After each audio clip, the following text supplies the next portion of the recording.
ପାଗ ଦେଖିକି ବାତିଲ କରିଦେଇଛି। ବର୍ଷା ଦେଖି ଗଲେ ମିଟିଂର ସରସତା ରହିବନି, ତେଣୁ ସେ ବାତିଲ କରିଦେଲେ। ଅନ୍ୟ କିଛି ଉଦ୍ଦେଶ୍ୟ କେବଳ ବର୍ଷା ଦେଖିକିରି ବାତିଲ କରିଦେଲେ। ଲୋକ ହେବେନି, କାହାର ଇଚ୍ଛା ରହିବନି, ତେଣୁକରି ସେ ନିଜକୁ ବାତିଲ କରିଦେଲେ। ବୋଧେ ଦେଖି ଯେତିକି ଖବରାଞ୍ଚଳ ମୋ ପାଖରେ କ୍ୟାବିନେଟ୍ରେ ରିସଫଲ ହେବାର ଥିଲା, ସେଇଟାରେ ବିଫଳ ହେଲେ ବୋଲି ଆସିଲେନି କି ଓଡ଼ିଶାରେ ଜବାବ ଦେବାକୁ ପଡ଼ିବ ବୋଲି? ମୁଁ କହିପାରିବି। ତାଙ୍କ ଇଣ୍ଟରନାଲ କଥା ପ୍ରାଇମ୍ ମିନିଷ୍ଟର ଶାହା ସେ ଯାହା ଚାହିଁବେ ସେଇଆ କରୁଛନ୍ତି। କାହାକୁ କାଢ଼ିବେ, କାହାକୁ ରଖିବେ, ତାଙ୍କର ଫାଇନାଲ୍ କରୁଛନ୍ତି। ତେଣୁ କିନ୍ତୁ ବର୍ଷା ପାଇଁ ତାଙ୍କର ଯେଉଁ ଲୋକ ବୁହାଇକି ଗଦେଇଥାନ୍ତେ ଚାରିଆଡ଼ୁ ଆସିଥାନ୍ତେ, ଜୋରେ ବର୍ଷା ହେଉଛି, ବାତିଲ ହେଇଗଲା ବୋଲି ଖବର ଆସୁଛି। ଦେଖନ୍ତୁ ଓଡ଼ିଶା ସରକାରଙ୍କର ଏବଂ ଆଦାନୀ ଏମ୍ଓୟୁ ସାଇନ୍ ହେଇକି କୋଟି କୋଟି ଟଙ୍କାର, ସତରେ କ'ଣ ମୁଖ୍ୟମନ୍ତ୍ରୀ ଓଡ଼ିଶାର ଭଲ ଚିନ୍ତା କରୁଛନ୍ତି? ମୁଖ୍ୟମନ୍ତ୍ରୀ ଯିଏ ସେ ବ୍ୟବହାର ଲଗେଇଛନ୍ତି ଶାହା ଆଉ ନରେନ୍ଦ୍ର ମୋଦି। ଆଦାନୀକି ଡାକି ଗୁଜୁରାଟୀମାନଙ୍କୁ ଡାକି 17ଟା ବଡ଼ ଖଣି ଦେଇଛନ୍ତି।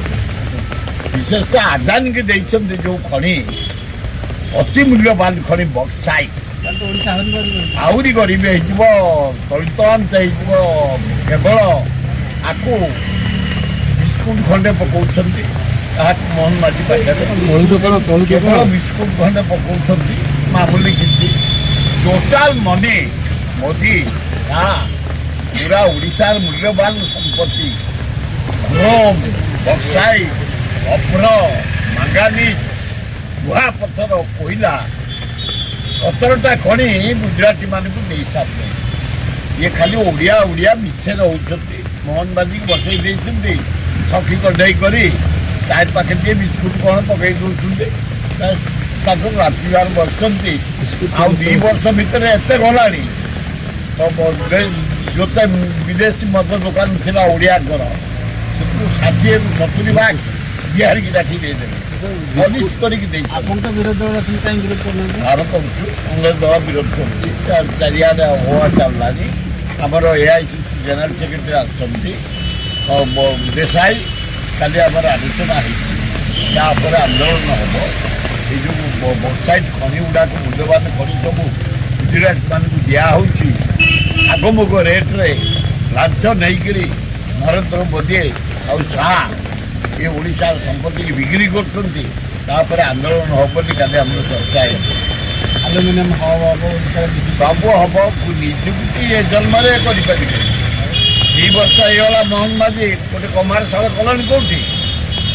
ଆଏ କଲଣି କେତେ ଶିଳ୍ପପତିକି ଡାକିଛ, କେତେକୁ ଡାକିଛ?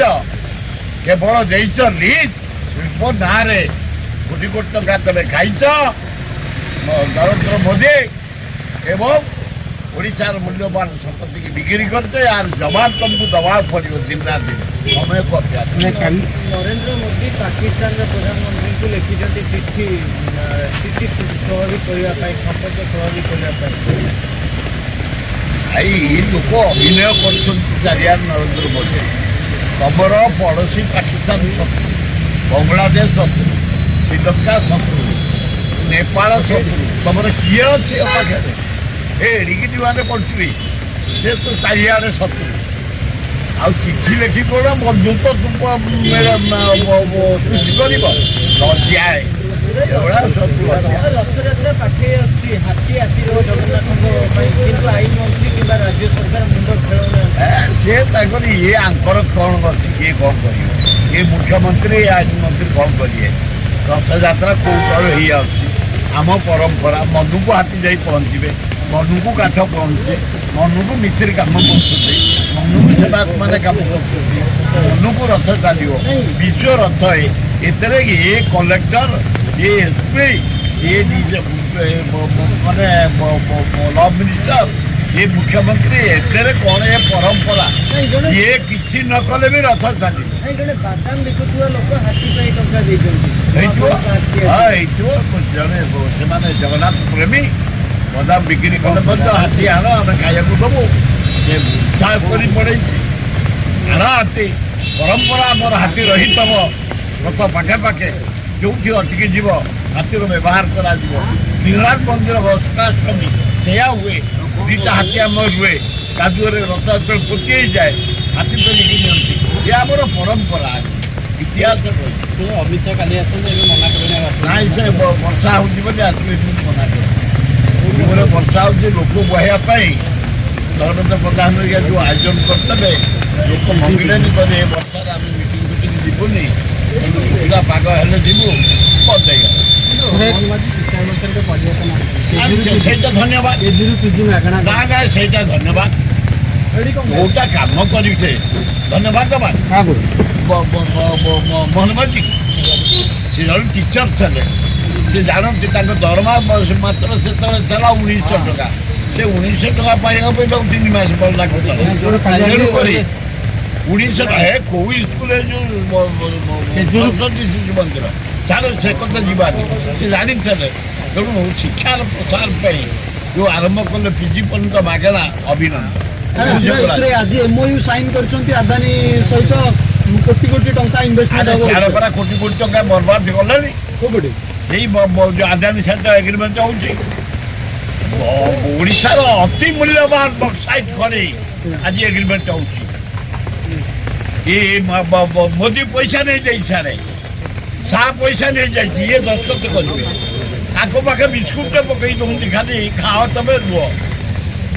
ଏ ମୋହନ ମାଝୀଙ୍କର ଷ୍ଟାଣ୍ଡାର୍ଡ ଏଇଆ। ମୋହନ ମାଝୀ ଅଭିଯୋଗ ପ୍ରକୋଷ୍ଠ ଖୋଲିଛନ୍ତି, କିନ୍ତୁ ଜଗନ୍ନାଥ ଦର୍ଶନ କରୁଛନ୍ତି ଲୋକ ହଇରାଣ ହେଉଛନ୍ତି। ଅଭିଯୋଗ ଏମିତି କୌଣସି ସେଭଳି ଜୀବନରେ ହବା କଥା ନୁହଁ। ହେଇଗଲେ ଭୋଳ ହେଇଯାଇଛନ୍ତି, ସେ ଜାଗାରେ ଯାଇ କ'ଣ ଦର୍ଶନ କୋଉ ମୁଖ୍ୟମନ୍ତ୍ରୀ ଦର୍ଶନ କରୁଥିଲେ? ତମେ ଯାହା କରୁଛ ଲୋକଙ୍କୁ ପିଚା ଦେଖୁ, ଏଭଳିଆ ଠିକ ସେ ସକାଶେ ଜଗନ୍ନାଥ କହିଲେ ତୋତେ ବସେଇଦେଲି ମୁଖ୍ୟମନ୍ତ୍ରୀ ବେଳେ, ତୁ ଆସି ପିଚା ଦେଖେଇ ମତେ ଦର୍ଶନ କରୁଛୁ? ତୁ ଦୀପଲି ବିଗଲା ଭରକି ଶେଷ ଦିନେ ଦେଖେଇଛନ୍ତି ଜଗନ୍ନାଥ ବାପର ପ୍ରାଶ୍ଚିତ ସମୟ ଆଜ୍ଞା ଆପଣ କହିଲେ ଯେ କାମ କରୁନାହାନ୍ତି, ଏଇ ଗୋଟା କରୁଛନ୍ତି।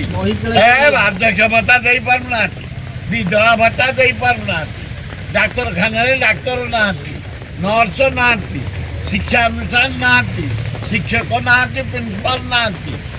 ଖାଲି ତାରି ଭିତରେ ଗୋଟେ ସେ କରିଦେଲେ ପିଜି ଫ୍ରି ପଢ଼ନ୍ତୁ ପିଲା ଆମର। ସେଇଟା ପାଇଁ ମୁଁ ତାକୁ ଧନ୍ୟବାଦ ଦେଲି ଯେତେବେଳେ କରିଛି। ବଡ଼ ମାଛ ଧରା ପଡ଼ିବ, ସେଇଥିପାଇଁ ଘୋଡ଼େଇବା ପାଇଁ ଇଏ କାମ। ସେଇଥିରେ ଯୋଉ ବଦନାମ ହେଇଯାଇଛି ସରକାର ଇସ୍ତଫା ଦେବା କଥା ମୋହନ ମାଝୀ ନିଜେ, ସେଥିରୁ ଘୋଡ଼େଇବା ପାଇଁ ପିଜି ପର୍ଯ୍ୟନ୍ତ ମାଗଣା ପାଠପଢ଼ା କରିଦେଇছে। ଧନ୍ୟବାଦ। ଇଆଡ଼େ ଦେବେ ନା ମୂଲ୍ୟବାନ ବକ୍ସାଇଟ୍ ଦେଲେ ଆଜି ଏଗ୍ରିମେଣ୍ଟ, ସାଡ଼େ ପିଲାଙ୍କୁ ମାଗଣା ପଢ଼େଇବେ, ଇଆଡ଼େ ବକ୍ସାଇଟ୍ ଲକ୍ଷ ଲକ୍ଷ କୋଟି ଟଙ୍କାର ବକ୍ସାଇଟ୍ ପଇସା ପକେଇ ଦେଇ ନରେନ୍ଦ୍ର ମୋଦି ଅର୍ଡର କରିଦେବେ, ଦସ୍ତଖତ କରିଦେବେ ମୁଖ୍ୟମନ୍ତ୍ରୀ।